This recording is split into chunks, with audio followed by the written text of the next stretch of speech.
दोस्तों नमस्कार, जय श्री राम। दोस्तों, बीजेपी आलाकमान ने उड़ीसा के मुख्यमंत्री के ऐलान के बारे में फिर से एक बार चौंकाया है। जैसा कि बीजेपी आलाकमान हमेशा किस आदमी को मंत्री बनाया जाएगा, किसको मुख्यमंत्री बनाया जाएगा, ये बीजेपी आलाकमान को शौक पड़ गया है चौंकाने का। तो जिस तरह मध्य प्रदेश में चौंकाया गया, जिस तरह छत्तीसगढ़ में चौंकाया गया, जिस तरह राजस्थान में चौंकाया गया, तो उसी सिलसिले को आगे बढ़ाते हुए उड़ीसा में बीजेपी आलाकमान ने फिर से एक बार चौंकाया है।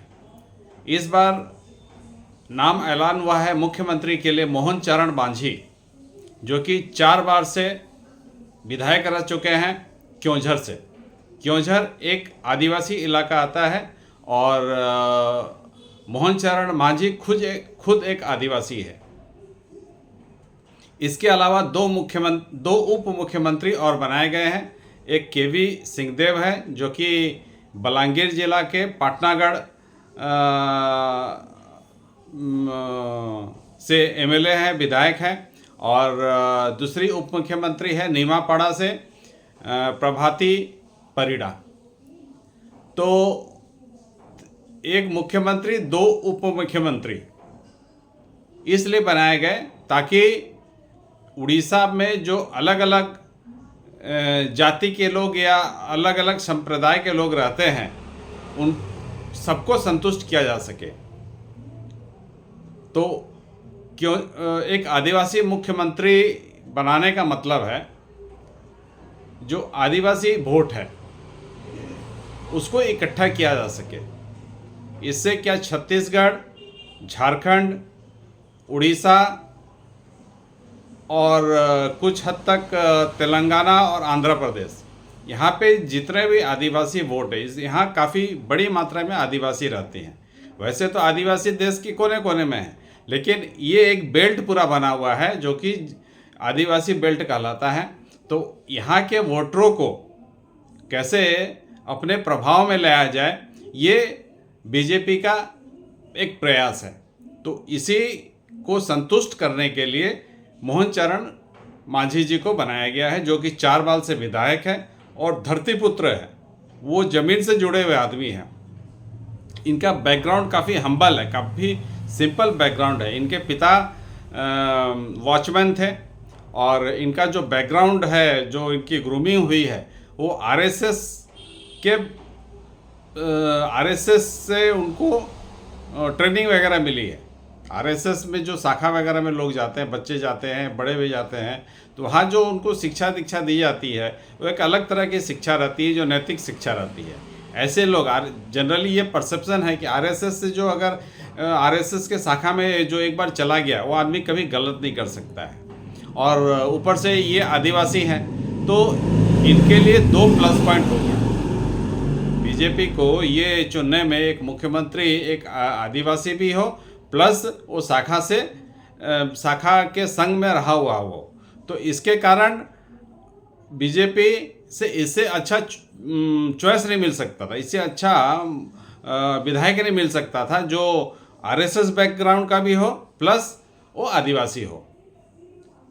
तो ये तो एक आदिवासी जो वोट है उसको प्रभाव में लाने के लिए मोदी जी ने ये इनका चुनाव किया। बाकी 2 जो एमएलए हैं, एक कनक केवी सिंहदेव, जो कि पाटनागढ़ से विधायक हैं और ये शाही खानदान से ताल्लुक़ रखते हैं। और इनको उप मुख्यमंत्री बनाने का एक कारण हो सकता है कि ये जो पश्चिम उड़ीसा है, पश्चिम उड़ीसा के लोगों को एक शिकायत रहती है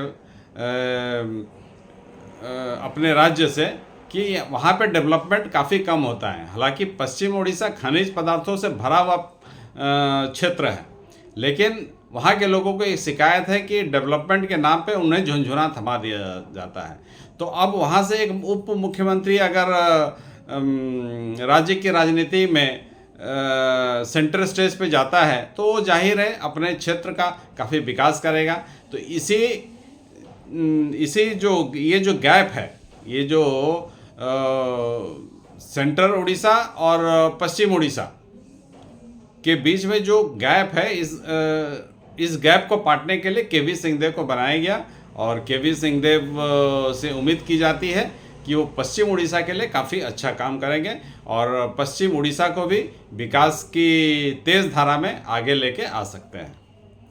इसके अलावा अब ये दो क्षेत्र तो हो गए, लेकिन जो कोस्टल बेल्ट है, जो कि राजनीति में काफ़ी सेंसिटिव है, और राजनीति जब से देश आज़ाद हुआ, उड़ीसा की राजनीति में कोस्टल बेल्ट, जो तटीय क्षेत्र है उड़ीसा का, समुद्र से लगा हुआ किनारा है, उनका प्रभाव जनरली उड़ीसा की राजनीति में काफ़ी रहा है।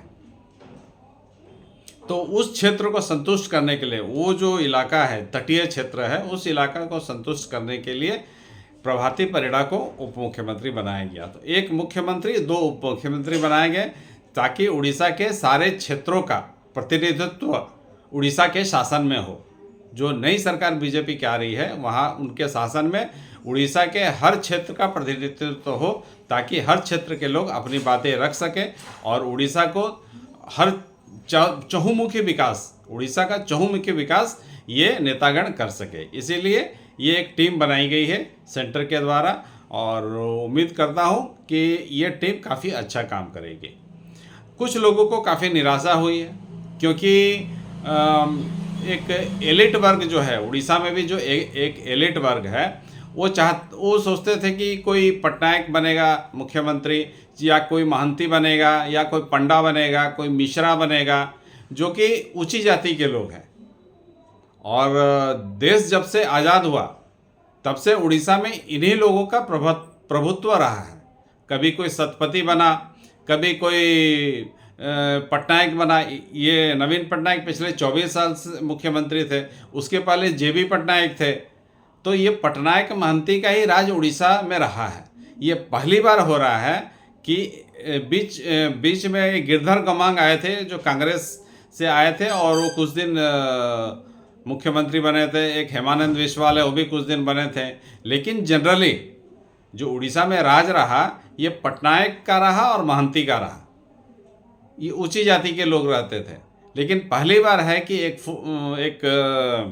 आदिवासी मुख्यमंत्री उड़ीसा में बना है, जबकि आदिवासियों की संख्या उड़ीसा में शुरू से काफ़ी ज़्यादा है, और इनको पहली बार ये मौका मिला है कि वो मुख्यमंत्री के रूप में कोई आदिवासी प्रदेश का प्रतिनिधित्व करे। तो एक काफ़ी अच्छी सोच है बीजेपी की। और जो एलिट क्लास है, वो कभी सोचा नहीं था कि कोई आदिवासी इस तरह मुख्यमंत्री बन जाएगा। तो जिस तरह हर राज्य में होता है कि एलिट वर्ग तैयार हो जाता है, और वो चाहता है कि उनको एंटाइटलमेंट है, वो चाहते हैं, वो सोचते हैं कि गद्दे में हमारा एंटाइटलमेंट है, क्योंकि हमारा ही कोई बाप, भैया, बेटा, मामा, चाचा, भतीजा, वही लोग मुख्यमंत्री बनेगा। लेकिन इस चीज़ को, ये जो मिथक है, इसको भी नरेंद्र मोदी ने तोड़ा एक आदिवासी मुख्यमंत्री बना के। तो एक बीजेपी की एक नई टीम है, और उम्मीद करता हूँ ये उड़ीसा को अगले स्टेज तक, प्रगति के अगले स्टेप तक लेके जा सकती है और ऊंचाई में पहुंचा सकती है। क्योंकि उड़ीसा में संसाधन काफ़ी है। उड़ीसा में जितने मिनरल्स है, इसको सोने का प्रदेश होना चाहिए था, लेकिन ऐसा नहीं हो सका।